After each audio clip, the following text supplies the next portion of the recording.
All right, let's talk about treatment of mental disorders in pregnancy and postpartum. Um, 1/5 of patients can develop mental health issues during and after pregnancy. So for depressive disorders, we should always screen for bipolar disorder with the CD questionnaire.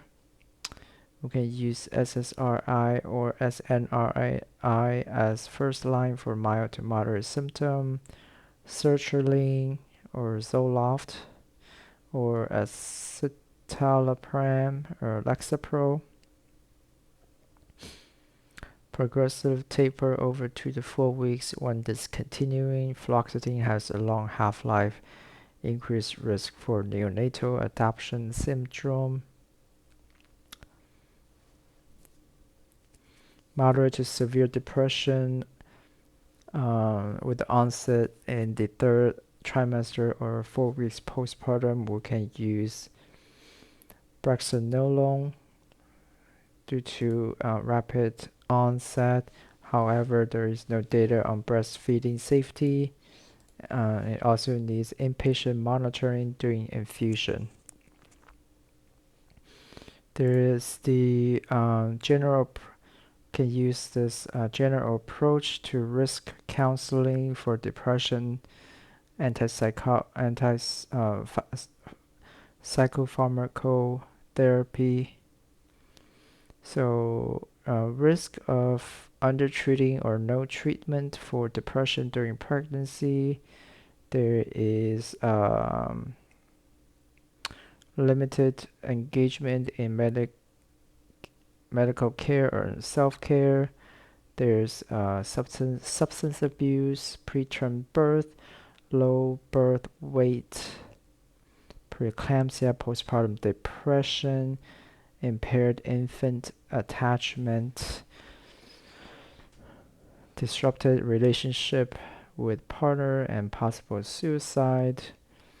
The risk of using antidepressant during pregnancy, might have persistent pulmonary hypertension of the newborn. There's risk of transient neonatal adaptation syndrome. SNRI can cause preeclampsia and spontaneous abortions. Bipolar disorder.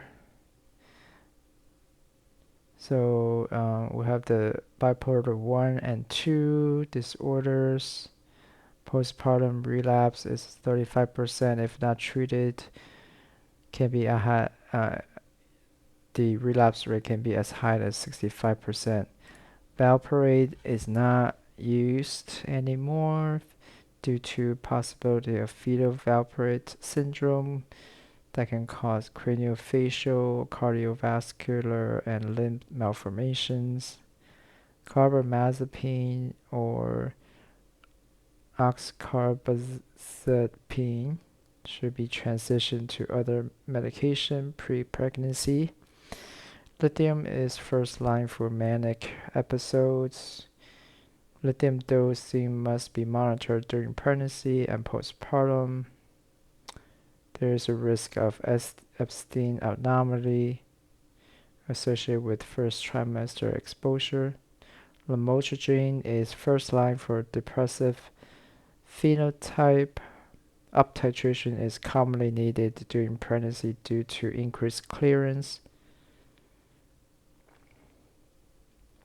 This must be done slowly due to risk of agranulocytosis and Stevens-Johnson syndrome.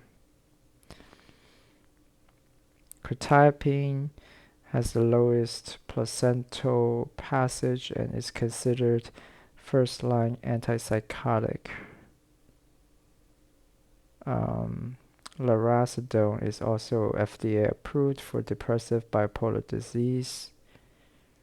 We should start these patients on 4 milligrams folic acid. Anxiety disorder is associated with preterm birth. This patient has increased risk for postpartum depression. First line is also SSRI and SNRI. Benzodiazepines should be avoided during pregnancy for anxiety disorder. I think this is different from prior recommendations. Postpartum psychosis, 2 out of 1,000 pregnancies. Typical onset 10 days after birth, can be up to 4 weeks. Bipolar disorder patient at increased risk. Typically needs antipsychotic and benzodiazepine. Usually we can do olanzapine or haloperidol with lorazepam. If haloperidol is used more than 5 milligrams IM, benztropine or diphenhydramine needs to be administered to prevent extrapyramidal symptoms and dystonia.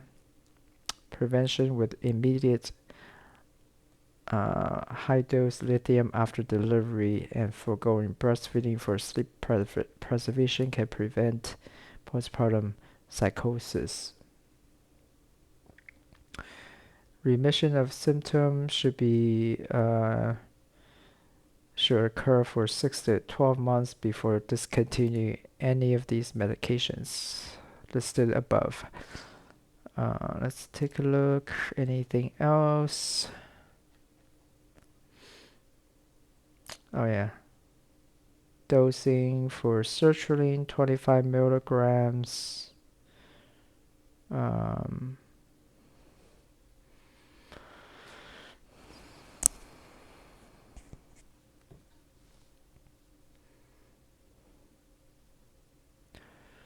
So initial use after 4 days, second increase after 7 more days. After 4 days, you can increase it to 50 milligrams. Second increase after 7 more days, up to 100 milligrams. Reassess monthly and can increase by 50 milligrams up to 200.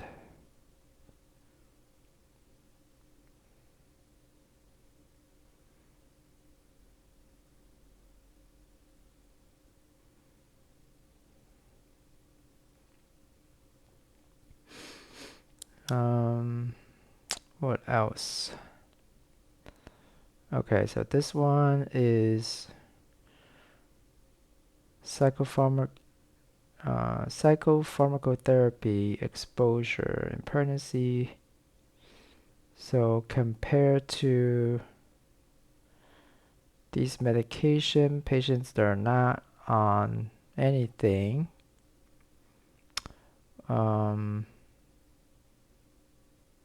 seems like SSRI is a little bit safer. The relative risk is much higher with SNRIs.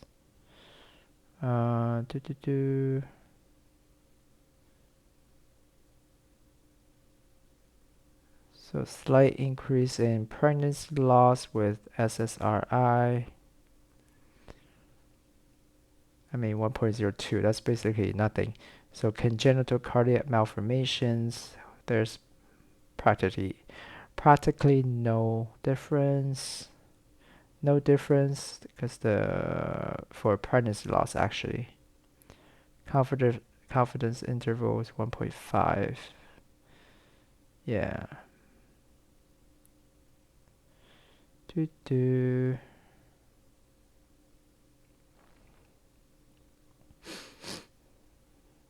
NICU admission 2.64 for pregnancy women exposed to SSRI. It's probably that transient neonatal adaptation syndrome.